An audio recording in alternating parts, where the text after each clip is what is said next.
Oi, bom dia. Eu tava sumido, né? Eu passei um bom tempo sem postar, porque quase 2 meses. Mas a explicação é que não tem explicação. Depois que meu filho nasceu, meu quarto filho, aí ficou meio complicado gravar vídeo. É muita bagunça aqui em casa, por causa das meninas. Eu gravo na sala. Aí os meninos sempre estão brincando, uma confusão e tal. Aí até eles. A gente sempre bota eles assim para dormir umas 8h30 para 9 horas da noite. Que seria o horário que eu postaria algum vídeo. Final de semana é impossível fazer vídeo aqui final de semana, a não ser que ocorra, como ocorreu agora, deles irem para casa da avó junto com a minha esposa. Aí fica um climinha mais ou menos para poder gravar. Aí o que ocorre? Eu vim gravar esse vídeo para falar de um livro que é um dos responsáveis para eu ter voltado a ler. Eu vi uma moça de um canal aí famosinho falando dele, só que falando muito mal dele, muito mal mesmo. O livro não é, nossa, que livro excelente, que livro magnífico, mas é um livrinho bacaninha para você ler. Esse livro é O Despertar da Senhorita Prim. Esse livro eu li em 2019, antes da pandemia. Eu estava num processo que nenhuma leitura me agradava assim essencialmente, sabe? Aí eu vi um cara falando desse livro, de uma pessoa que é a senhorita Prim, que procurava, assim, se sentia meio deslocada do mundo atual, assim, do mundo contemporâneo. Aí buscava um mundo com um pouco mais de beleza, sabe? Aquela beleza clássica tal. E ela achou tipo a história se passa na Espanha, a autora é espanhola. Aí se passa, ela vê num recorte de jornal um anúncio sobre a vaga para bibliotecária e para trabalhar para um senhor num vilarejo. Na Europa tem muito desses vilarejos assim antigos, né? Aí ela vai lá trabalhar para esse cara, tal. Aí ela tem um choque de realidade porque eles vivem mais ou menos assim, um pouco apartados do mundo atual. É como se fosse um, um lugar assim fora do tempo. De primeiro modo, de primeiro momento, ela gosta e estranha muito, mesmo assim. Aí vai decorrendo várias coisas assim, né? Aí a moça que falou desse livro falou só mal do livro. O livro é ruim, de todo jeito, de todo jeito. O livro é excelente? Novamente, o livro não é excelente. Mas dizer que ele é ruim, como ela falou, poxa, vai escrever um livrinho aqui contemporâneo para falar. Ela compara livros com esse livro, que somente livros clássicos. Aí, meu querido, é muito simples você comparar um livro contemporâneo com um livro clássico que passou 200, 300, 150 anos no tempo lá, tudo passou por vários critérios técnicos e de vários críticos literários durante centenas de anos. Aí você pega um livrinho meia boca desse aqui, meia boca assim, entre aspas, e compara com o clássico. É claro que não vai ter como comparar. É ridículo. A moça foi, eu não vou falar o nome dela, porque e nem o nome do canal dela, para respeitar a criaturinha. Mas você pegar um livro atual e comparar com o clássico, minha querida, pegue qualquer um dos livros atuais e compare com o clássico. É muito difícil, você vai fazer uma peneirada muito grande para achar algum livro que se compare com livros clássicos. E o livro clássico ele passou por várias etapas no tempo. O tempo foi o seu juiz, eles são clássicos por isso, porque existem até hoje. Aí a criaturinha me compara o livro com clássicos.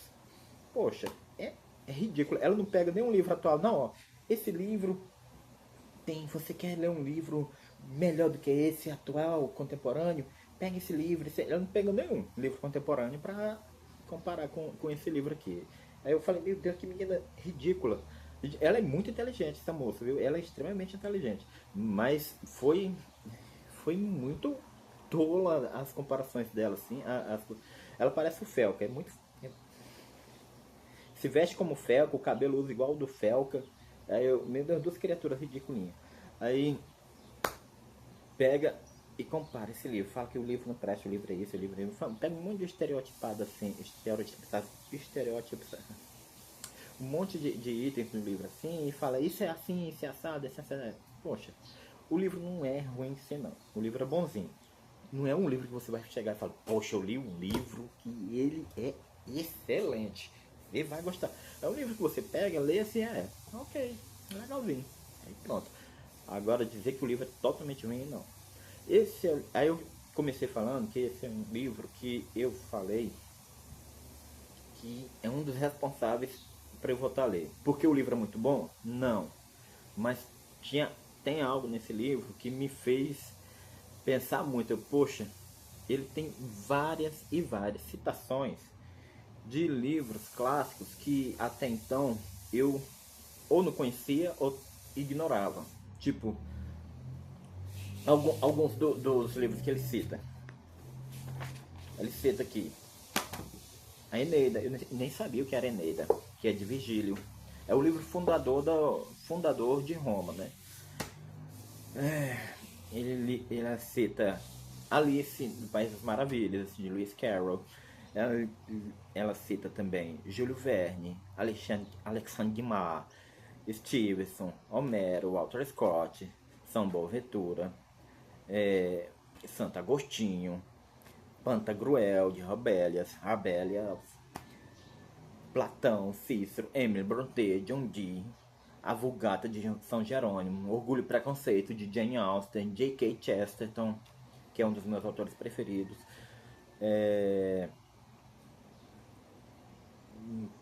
Anselmo de Canterbury, A Carta Roubada de Edgar Allan Poe. Edgar Allan Poe, cara, é um dos caras que inventaram praticamente o horror. O horror de. Não de terror, mas o horror de mistério. E Irmãos Karamazov, de Dostoiévski. Heródoto, que é o pai da história. Swift, Balzac, Tolkien. Poxa, quem não conhece Tolkien, cara? O Senhor dos Anéis. Quem vai me falar que você não conhece? O Catecismo Histórico do Abade Fleury. Mulherzinhas, de Luísa May Alcott, Dante Alighieri, A Divina Comédia. Até então, esses livros que são comentados nesse livro aqui, esses autores, eu era completamente alheio. Eu dizer que eu nunca ouvi falar da Divina Comédia, eu ouvi muito superficialmente em filmes, em livros. Eu lia bastante aquele autor Dan Brown, que escrevia O Código da Vinci, Anjos e Demônios, O Símbolo Perdido. Ele cita, mas cita mais é obra de arte, assim, ele não cita livros, assim. Cita bem raro. No livro Inferno ele cita o Inferno de Dante, assim, mas de maneira. Ele é um historiador que cita assim de maneira meio estranha, assim, você não se sente com vontade de ir atrás, assim, para ler as obras. E nesse livro eles falam de uma forma assim que não é que eu fiquei, poxa, vou atrás desse livro, mas me senti incomodado por não saber disso, que parecia ser algo tão difundido na cultura universal. E realmente é difundido na cultura universal. Todos esses clássicos que ela fala aqui. Porque até então, a maioria dos livros que ela falou, eu fui atrás depois. Ali em 2020, quando começou a pandemia, a gente ficou meio isolado. Então eu fui atrás de alguma coisa assim que me completasse. Não sei, a partir dos 40 anos, acho que a gente fica meio em busca de sentido na vida. E eu achei esse refúgio nos clássicos. Hoje eu tenho 45. Tem 5 anos que eu comecei a montar minha biblioteca. E esse livro foi um dos principais, cara. Porque até então eu tava há uns 3 anos sem ler nada. Os últimos livros que eu tinha lido tinham sido os livros do Senhor dos Anéis. Do Senhor dos Anéis, não, do R.R. Martin, As Crônicas de Gelo e Fogo, que deu origem à série Game of Thrones. Aí eu tinha lido eles, aí eu fiquei assim, fiquei uns 2, 3 anos depois de ler eles, porque eu fiquei esperando também o pilantra do autor lançar a continuação. Eu terminei de ler em 2015, 2013, por ali, e o safado do autor, R.R. Martin, não lançou, até hoje não lançou a continuação. Tem mais de 10 anos e o desgramado não lança a continuação. Aí eu também larguei de mão, assim, também não vou ler mais nada não. Aí em 2019 eu vendo um vídeo assim, tava meio pensativo da vida e tal. Aí eu, poxa, um livro que fala de uma pessoa que tá assim meio desorientada também da vida, eu vou ler, que é a personagem principal, que é a Senhorita Prim.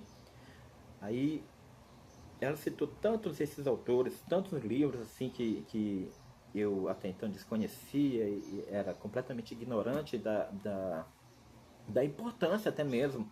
Porque esses clássicos, gente, eles são responsáveis pela a fundamentação da mentalidade ocidental. Então, muitas das coisas, muito das. Para quem já é de meia idade igual eu, 40 anos por aí, de 35, 30 ou em diante,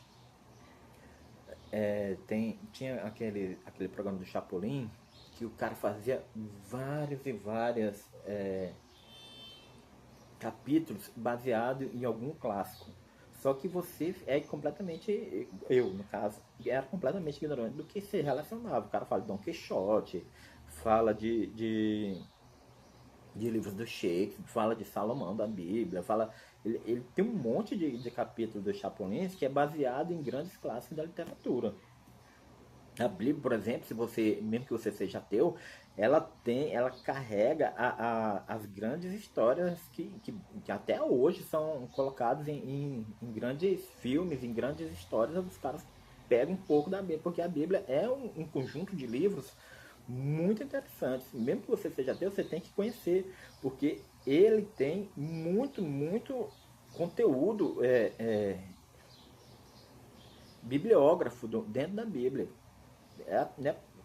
Se você pega e fala, a Bíblia não serve para nada, poxa, você é um completo ignorante, cara, pelo amor de Deus. Mesmo que você seja ateu, leia a Bíblia para você saber de onde vem muitos dos pensamentos que até tem dentro dessa caixolinha e você não sabe. Então, quando eu li esse livro, foi por isso que foi uma das coisas que me fez eu voltar a ler, depois de quase 10 anos, por causa daquele safado do R.R. Martin. Eu fiquei sem ler, não só por ele, mas muitas coisas aconteceram. Eu tinha acabado a faculdade fez eu largar, odiar a leitura. Cara, passei a odiar a leitura por causa da faculdade. Era um livro mais tosco que o outro, os professores não passam, era faculdade federal, os professores não passam livros interessantes para os alunos. Cara, é incrível, eu fiz história. Os caras fazem a didática é tão ruim de faculdade federal, não sei das particulares, mas tão ruim de faculdade federal que você passa a odiar. Eu já odiava literatura por causa do ensino médio, né?